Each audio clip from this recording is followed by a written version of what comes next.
ஓம் சாந்தி. சிவத்தந்தை வரதான நினைவின் பிராப்தி 18/3/2026. சுய புருஷார்த்தம் அனுபவமாக்குதல். ஓம் சாந்தி. நான் ஆத்மா, ஒளிப்புள்ளி, பரம்பிதா சிவபாபாவின் ஞானத்தின் ஒளி என் புத்தியில் விளக்காக ஒளிர்ந்து என் எண்ணங்கள், வார்த்தைகள் மற்றும் செயல்களை தெய்வீக திசையில் மாற்றுகிறது. நான் தந்தையின் வரதானத்தை என் உள்ளத்தில் ஆழமாக உணர்கின்றேன். நான் எப்பொழுதும் புண்ணியத்தின் கணக்கை சேமிக்கக்கூடிய மற்றும் சேமிக்க வைக்கக்கூடிய மாஸ்டர் ஆசிரியராக மாற வேண்டும் என்ற தந்தையின் ஆசீர்வாதத்தை ஏற்றுக்கொள்கிறேன். நான் என்னை மாஸ்டர் ஆசிரியர் என்று உணரும்போது தந்தையின் நினைவு இயல்பாகவே என் மனதில் எழுகிறது. நான் நிமித்தமான கருவி, நான் செய்பவன் அல்ல, தந்தையே ஆக்குபவர் என்ற உணர்வு என்னை தாழ்மையுடன் நிரப்புகிறது. நான் என்னை புண்ணிய ஆத்மா என்று நினைத்து வாழ்கிறேன். அந்த நினைவு என் எண்ணங்களையும் செயல்களையும் தூய்மையாக்குகிறது. நான் புண்ணியத்தின் கணக்கை சேமிக்க வேண்டும் என்று உறுதி எடுக்கிறேன்.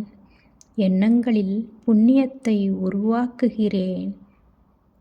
வார்த்தைகளில் புண்ணியத்தை வெளிப்படுத்துகிறேன். செயல்களில் புண்ணியத்தை நிலைநிறுத்துகிறேன்.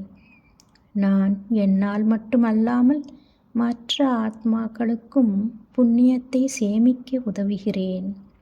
ஒரு மாஸ்டர் ஆசிரியராக நான் தந்தையின் குணங்களை உலகிற்கு பகிர்கிறேன். என் உள்ளத்தில் எந்த பாவ எண்ணங்களும் இடம்பெறவில்லை. தூய்மையான எண்ணங்களில் நிலைத்திருக்கிறது. புத்தி உயர்ந்த ஞானத்தில் நிலைத்திருக்கிறது. சம்ஸ்காரங்கள் தெய்வீக குணங்களால் நிரம்புகிறது. ஒவ்வொரு நொடியும் புண்ணியத்தின் கணக்கை அதிகரிக்கிறேன். பிற ஆத்மாக்களுக்கும் புண்ணியத்தை சேமிக்க என் வார்த்தைகள் ஊக்குவிக்கின்றன. என் எண்ணங்கள் அவர்களுக்கு அமைதியை வழங்குகின்றன. பார்வை அவர்களுக்கு சக்தியை அளிக்கிறது. நான் அமைதியாக இருந்தபடியே சேவை செய்கிறேன். தந்தையின் நினைவில் நிலைத்து எந்த சூழ்நிலையிலும் தூய எண்ணங்களை மட்டுமே உருவாக்குகிறேன். ஒவ்வொரு செயலிலும் புண்ணியத்தின் விதைகள் விதைக்கப்படுகின்றன. அந்த விதைகள் உலகிற்கு அமைதியும் மகிழ்ச்சியும் தருகின்றன. நான் தந்தைக்கு சமமான சேவை உணர்வுடன் வாழ்கிறேன். உள்ளத்தில் கருணை பெருகுகிறது. என் சேவையை உயர்த்துகிறது.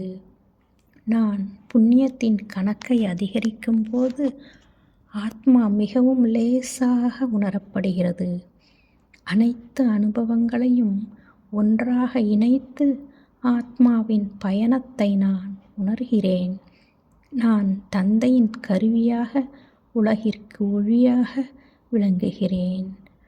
நான் ஒவ்வொரு ஆத்மாவிற்கும் நல்லாசிகளை பகிர்கிறேன். நான் ஒரு ஒளிப்புள்ளி.